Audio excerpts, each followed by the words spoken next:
So I'm going to talk about YAGLaser hyaloidotomy, a non-invasive treatment for anemic retinopathy with premacular hemorrhage. So as we all know, anemic retinopathy is usually seen in patients with hemoglobin below 6 gram per dl, especially when the patient has coexisting thrombocytopenia. Anemic retinopathy usually presents with superficial flames of hemorrhages, dot product hemorrhages, subhyaloid hemorrhages, and even with vitreous hemorrhages. Subhyaloid hemorrhage is less than 2 disc diameter and to resolve spontaneously, so does not require any treatment. However, when there are larger subhyaloid hemorrhages, that is more than 2 to 3 disc diameter, it usually requires treatment, as prolonged presence of premacular bleed can lead to toxic damage due to extended contact with hemosiderin, thereby leading to permanent damage of the retina and thereby leading to permanent visual impairment or disability. Treatment options range from pneumatic displacement of the subhyaloid bleed with the help of gas and intravitreal TPA. PPV is also done if there is it is there for quite long. And however, there is very simple office non-invasive procedure that is known as YAGLaser hyaloidotomy. And also there is another option to that, there is green laser hyaloidotomy. So the purpose of the study was to evaluate the safety and efficacy of YAGLaser hyaloidotomy for premacular hemorrhage in anemic retinopathy. This was a prospective international study carried out at a tertiary care center in northern India, that is in GTB Hospital, from June 2023 to September 2023.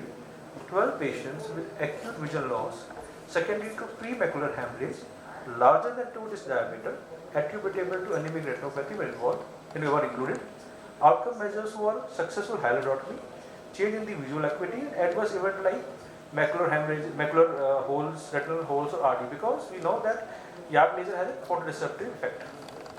Exclusion criteria were presence of any media opacity, old premacular bleed which were not amenable for the treatment with the YAGLaser hyaloidotomy when there was an ERM in these patients, and patient not consenting for study.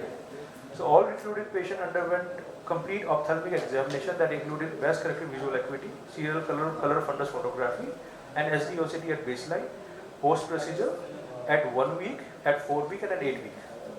All laser treatments were performed under mydriasis with topical anesthesia and using Goldman 3-mirror contact lens. Q-Sys YAGLaser, that is NIDEF YC 1800, was operated at an energy level between 5 to 10 millijoules on a single burst mode. 1 millijoule increment was made when we could not achieve the successful hyaloidotomy, and to hyaloidotomy that were made were 1 to 2 openings in the anterior hyaloid at the closest to the inferior edge of the hemorrhage. So once there was successful visualization of the gush of blood that was coming down from this bleed, this marked the completion of the procedure. Patient in which the hyaloid could not be breached, even with 2 successive spots of 10 millijoules, were treated as treatment failure. Patient with treatment failure were recorded and were treated with PPV. Any adverse event during the follow-up was also recorded. So these are the case examples. Case example 1 was an acute patient who came to us within 3 days and has a preoperative subhyaloid bleed, as you can see in the image 1. The image 2 shows that although after 1 week after the YAGLaser hyaloidotomy, we can see the space and the opening in the hyaloid, but the pre-macular space hasn't collapsed.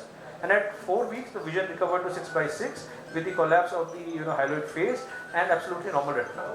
In another patient, this was the patient that presented to us at 3.5 weeks and had a vision loss. Because this patient presented to us a bit late, if you try to look at the fovea, you will see a brownish appearance. So even if after doing YAGLaser hyaloidotomy, the patient never achieved good vision, because this is what I was talking about. If you leave the blood for longer time, this will lead to toxic retinopathy, as you can see in the OCT below. So this is the complete profile of the patients.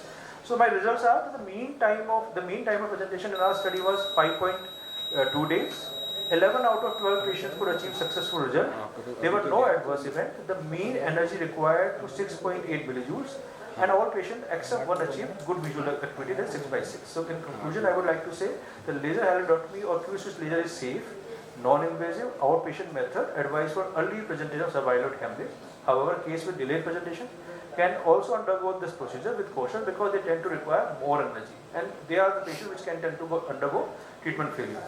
Good clinical assessment, precise positioning of the laser spots, and using lower energy are the key for successful procedure. Thank you.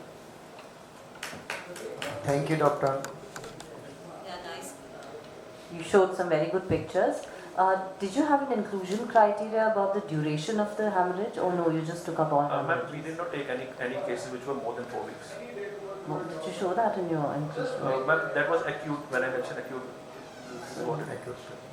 Okay. So because the exclusion criteria was the chronic cases which were not amenable for the laser. So more than 4 weeks will tend to have an ERM or thickened hyaloid. So they are not going to respond to. You keep on hitting them with the larger energy, they is not going to affect. So that was the exclusion criteria, the chronic case. And there was one case you said which had a poor visual outcome. So was that due to the vitreous hemorrhage that broke through? So that was the one patient that in our city. This was the most. This was the patient that presented the most later part of the 3.5 weeks. So he, when presented to us, had certain changes in the fovea. So if you see in that image, they had those orangish appearance in the fovea. So this is what I want to show, that if you don't treat them in time with a small office procedure, they can lead to permanent visual disability. So if it is not amenable to YAGLaser hyaloidotomy, do it. Also, the vision may not immediately improve. When you hemorrhage, when you do that hyaloidotomy, the hemorrhage comes into the vitreous, and then sometimes that hemorrhage may take longer to resolve. So that's why absolutely, ma'am, and that's why we assess the patient till 8 weeks. Yes. So 2 months. So the final visual acuity yes. Did you mention your final? Thank you. Thank you, Doctor.